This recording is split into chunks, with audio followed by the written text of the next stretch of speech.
এই বেটা, সঙ্গে যা আছে তা দিয়ে যা। কেন দেবো কেন? ওরে আমরা যে ডাকাত, তাই ভালো মানুষের মতন সঙ্গে যা আছে তা দিয়ে সুরসুর করে চলে যাবি। না হলে এক কোপে করে কেটে নেব তোর মাথা। ওরে বাবা রে, এ কি সর্বনেশে কাণ্ড রে! হ্যাঁ, সেই জঙ্গলে ডাকাত! ওরে বাবা, আগে তো কখনো ছিল না এই কৃষ্ণনগরে। এ কি ঘোর দুর্দিন এলো রে বাবা! আগে ছিল না, এখন এসেছি। দে সঙ্গে যা আছে তা দিয়ে প্রাণ নিয়ে কেটে পড়। এই নাও, এই নাও, সঙ্গে যা ছিল সব দিয়ে দিলাম। এবার আমায় যেতে দাও। রে, এত সহজে কি যেতে দেওয়া যায়? আগে তোর পুঁটলি গুলো একটু হাঁটকে পাটকে দেখি। এই বেনারসি, দেখে নে।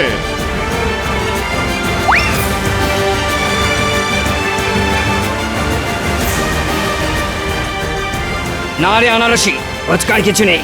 যা ভাগ যা। মাত্র 2 টাকা রোজগার হলো রে বেনারসি, খাটুনি বৃথা। ধৈর্য ধর আনারসি, দেখিস ঠিক শাসালো কেউ আসবেই। চল গাছে উঠে বসে থাকি।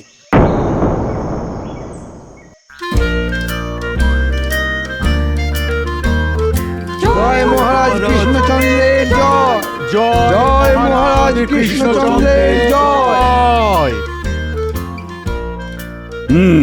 আজ একটা বিশেষ আলোচনা করার জন্য তোমাদের সকলকে ডেকেছি। কদিন বাদে নবাব বাহাদুর কৃষ্ণনগর পরিদর্শনে আসবেন। এ আর নতুন কথা কি মহারাজ, উনি তো মাঝে মধ্যেই আসেন, কয়েকদিন থাকেন, ভালো মন্দ খান, ছুতোয় নাতায় আমাদের খুঁত ধরার চেষ্টা করেন, আর অবশেষে মুর্শিদাবাদে ফিরে যান। না গোপাল, তাঁর এবারের আশা কিন্তু সেরকমের আশা নয়। এবার তিনি আসছেন আমাদের কৃষ্ণনগরের আইন শৃঙ্খলা দেখতে। আইন শৃঙ্খলা? তা সেটা তো আমার ব্যাপার নয় মহারাজ। সেনাপতি এ ব্যাপারে ভালো বলতে পারবে। সেনাপতি, রাজ্যের আইন শৃঙ্খলা কেমন? মহারাজ! এই কে হে তুমি? দেখছো রাজসভায় একটা গুরুত্বপূর্ণ বিষয় নিয়ে আলোচনা হচ্ছে, তার মধ্যে মহারাজ বলে এসে দাঁড়ালে। কোথাকার আহম্মক তুমি? আগে বড় বিপদে পড়ে মহারাজের শরণাপন্ন হয়েছি। শরণাপন্ন হয়ে মাথা কিনেছ আর কি। মন্ত্রী, তুমি ওকে বলতে দাও। হ্যাঁ বলো তুমি বলো তো। মহারাজ, আমাদের রাজ্যের দক্ষিণ প্রান্তে এই যে জঙ্গলটা আছে, আজ সকালে ওই জঙ্গলের মধ্যে দিয়ে আমি আমার ওই মেয়ের বাড়ি যাচ্ছিলাম। সঙ্গে 2 টাকা ছিল। হঠাৎ 2 ডাকাত এসে আমায় চেপে ধরলো।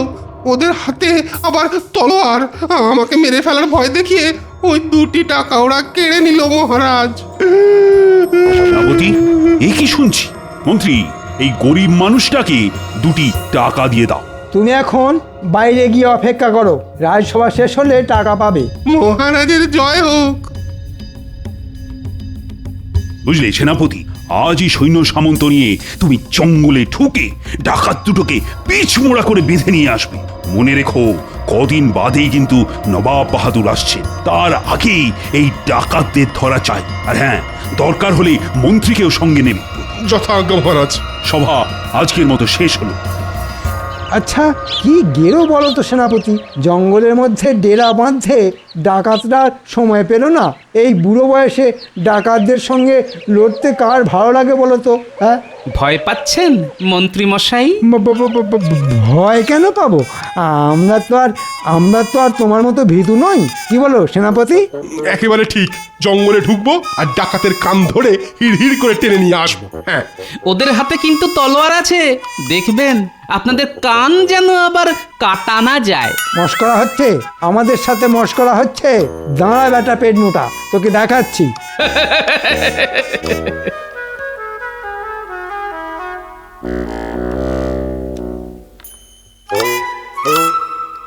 তাহলে মন্ত্রী মশাই, সঙ্গে করে অনেক সৈন্য নিয়ে নি। হ্যাঁ, কি বলেন? হ্যাঁ দূর, সঙ্গে করে অনেক সৈন্য নিয়ে কি হবে? হ্যাঁ শোনো, আমি আর তুই যথেষ্ট।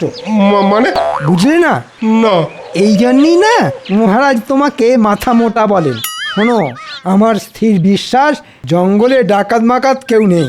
তাই তুমি হেলে দুলে তলোয়ার হাতে জঙ্গলে ঢুকবো, আর মহারাজকে এসে বলবো যে আমাদের দেখেই ডাকাতেরা ভয়ে পগার পার। তখন আমাদের কত নাম হবে বলো তো? কিন্তু কিন্তু মহারাজ তো ডাকাত ধরে আনতে বলেছেন। বলেছেন না? ঠিক আছে, ডাকাত পগার পার হয়ে গেছে বলবো না, তার বদলে হাতের কাছে অজানা অচেনা যাকে পাবো তাকেই ধরে এনে ডাকাত বলে চালিয়ে দেব। দারুণ হবে তাই না? সৈন্য ছাড়াই ডাকাত ধরে আনা। তবে তাই তো বলছি সেনাপতি, সব সময় আমার বুদ্ধি নিয়ে চলবে, তাহলে দেখবে আখেরে তোমার লাভই হবে। বলা যায় না, খুশি হয়ে মহারাজ আমাদের মোটা রকমের পুরস্কারও দিয়ে দিতে পারেন। তাহলে আর দেরি কেন? চলুন চলুন, কোমরে তলোয়ার বেঁধে বেরিয়ে পড়ি।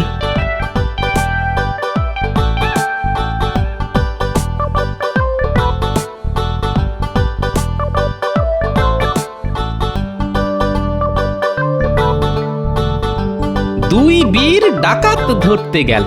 নিজেদের মধ্যে কি কথা বলছিল এত দূর থেকে সেটা ঠিক শুনতে পেলাম না, তবে মনে হচ্ছে নিজেদের নাম ফাটাতে সঙ্গে করে কোনো সৈন্যও নিল না। ডাকাত ধরতে গিয়ে নিজেরাই আবার ডাকাতদের হাতে ধরা পড়ে যাবে না তো?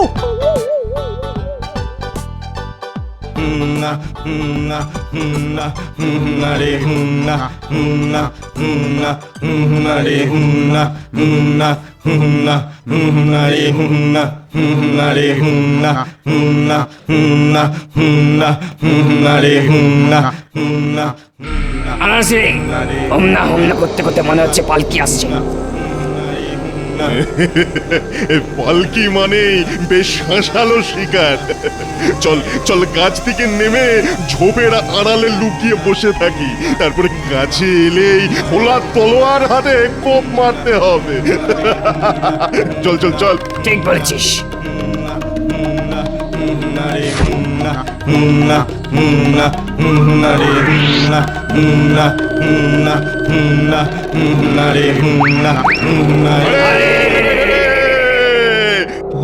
ওরে বাবা, ডাকাত!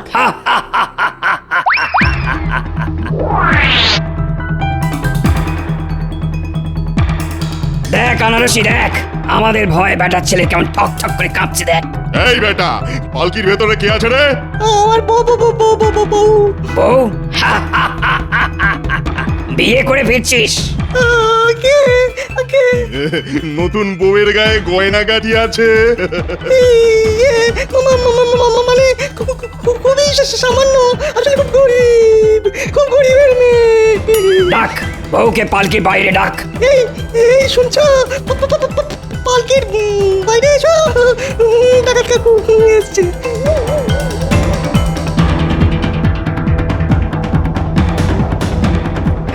হ্যাঁ রে আনারসি, গায়ে তো গয়নাগাটি বলতে কিছুই নেই রে। তাই তো দেখছি, গলায় একটা সুতোর মতো লিকপিকে হার আর কানে দুটো মাখরি, দুটো হাতি তো খালি, না আছে বালা না আছে চুড়ি। কপাল খারাপ। যাকগে যাক, যা পাওয়া গেছে নিয়ে নে। এই মেয়ে, গলার হার আর মাকড়ি খুলে দে। কিরে, কথা কানে গেল না? শিগগিরি দিয়ে এখান থেকে পালা, না হলে কিন্তু তলোয়ারের এক কোপে। দিয়ে দাও বউ, দিয়ে দাও, দিয়ে দাও।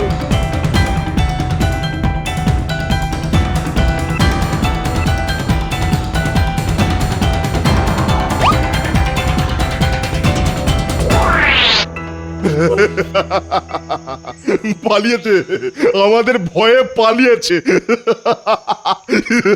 চল আবার গাছে উঠে বসে থাকি।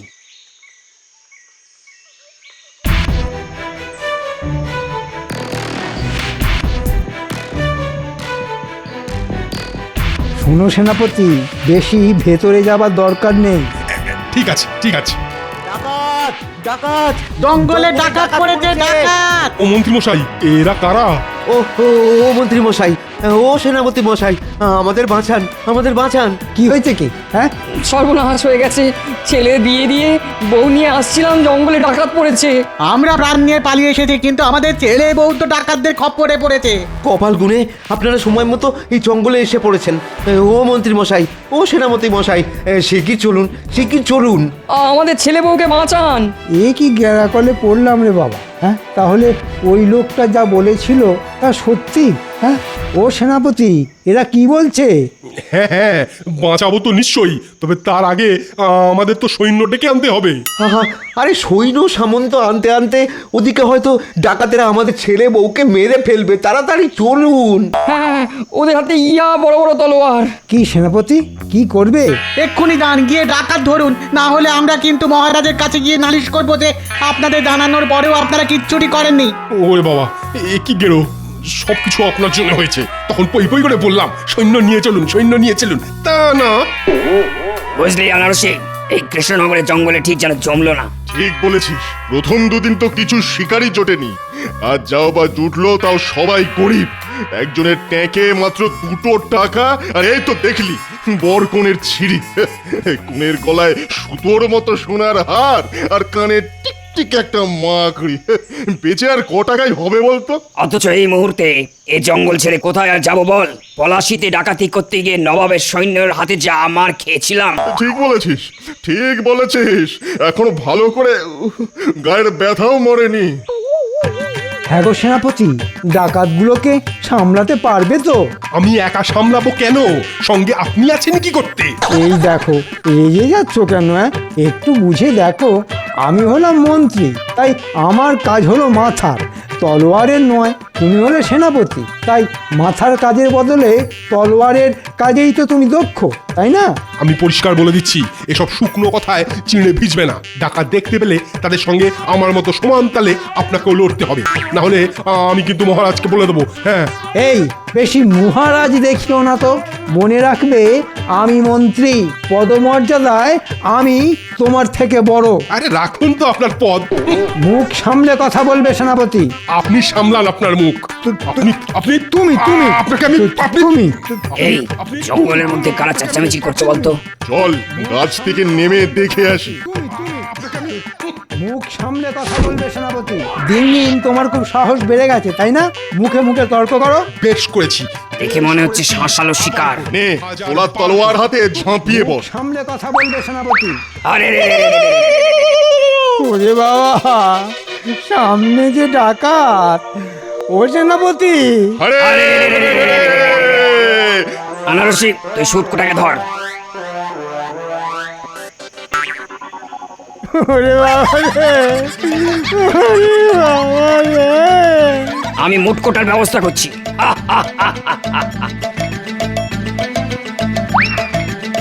মুটকোটা পালিয়ে গেছে। তাহলে আমাকেও পালিয়ে যেতে দে, তোদের দুটো পায়ে পড়ি। চপ, 1000 টাকা না পেলে কিছুতেই ছাড়বো না। ওরে বাবা, 1000 টাকা তো নেই রে। তাহলে তোর ধর থেকে মুন্ডুটা ঘেঁচাং ফু করে দেব।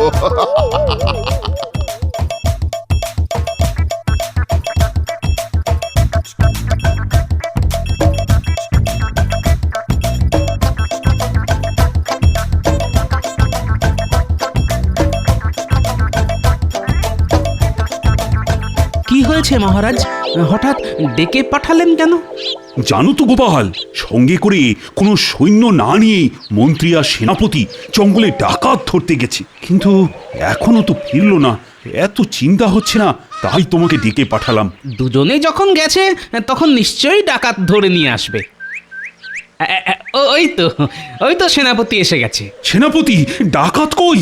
ডাকাত ধরতে পারেনি মহারাজ। উফ, কি বলবো, কি ভয়ানক ডাকাত, বন করে তলোয়ার প্রায়। আর আমি কোনো মতে প্রাণ নিয়ে পালিয়ে এসেছি মহারাজ। কোন রকমে প্রাণ নিয়ে পালিয়ে এসেছে? ছি ছি ছি ছি ছি। বলতে লজ্জা করলো না? বলি, সঙ্গে করে সৈন্য নিয়ে যেতে কে বারণ করেছিল?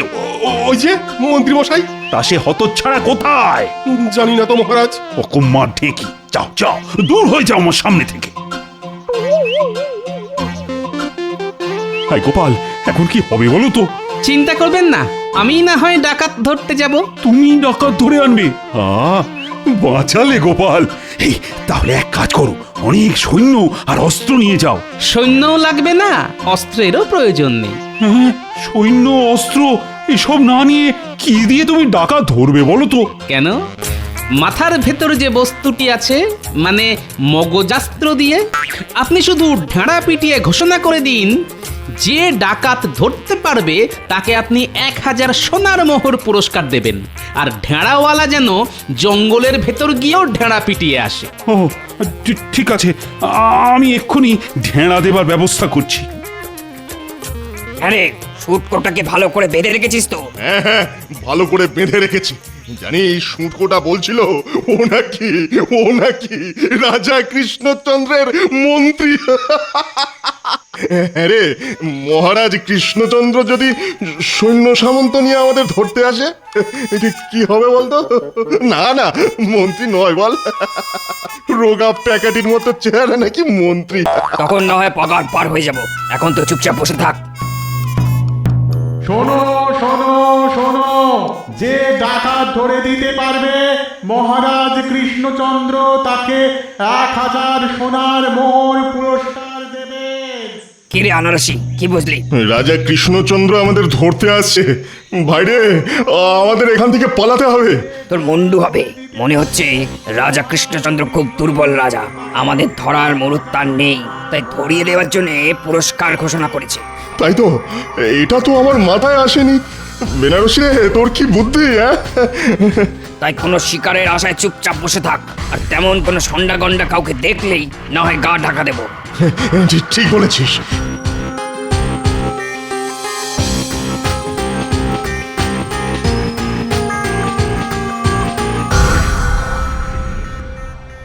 বেনারসি রে, একটা মোটকুর শিকার আসছে রে। চল তাড়াতাড়ি গাছ থেকে নেমে বেটাকে ধরি।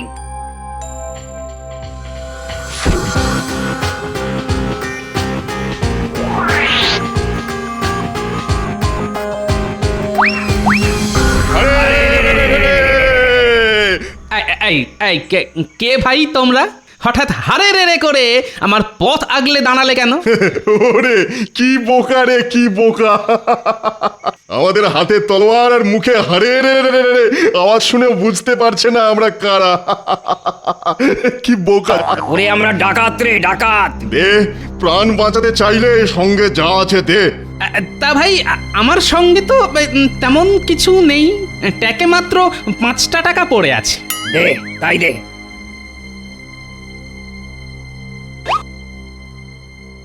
যা, এবার দূর হয়ে যা। তা না হয় যাচ্ছি, কিন্তু ভাই আচ্ছা, ডাকাতি করে কত রোজগার হয় তোমাদের?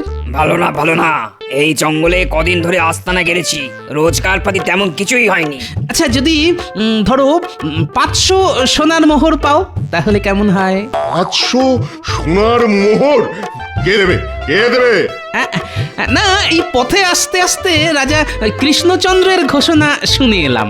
হ্যাঁ, আমরাও শুনেছি। শোনো শোনো শোনো, আমার মাথায় একটা বুদ্ধি এসেছে।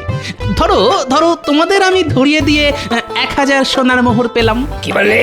আমাদের ধরিয়ে দিয়ে 1000 সোনার মোহর হাতাবি, আর আমরা তোকে ছেড়ে দেবো? ঘর থেকে তোর মন্ডুটা না গ্যাচাং ফু করে দেবো। চটছো কেন, চটছো কেন?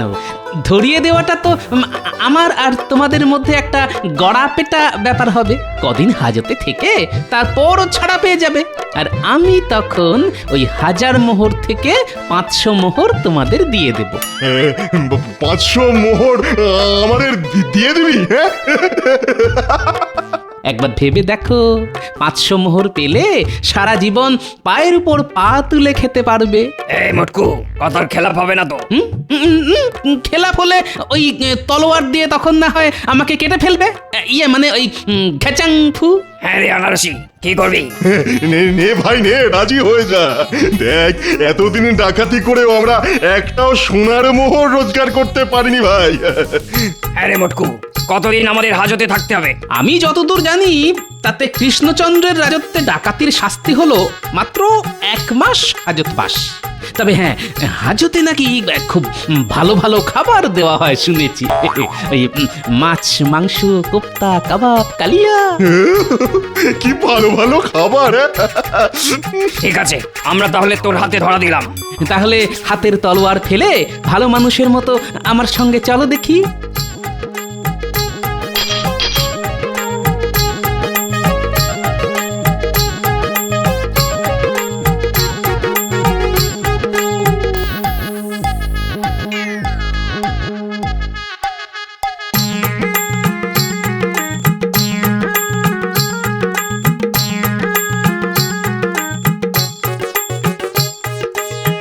মহারাজ এনেছি।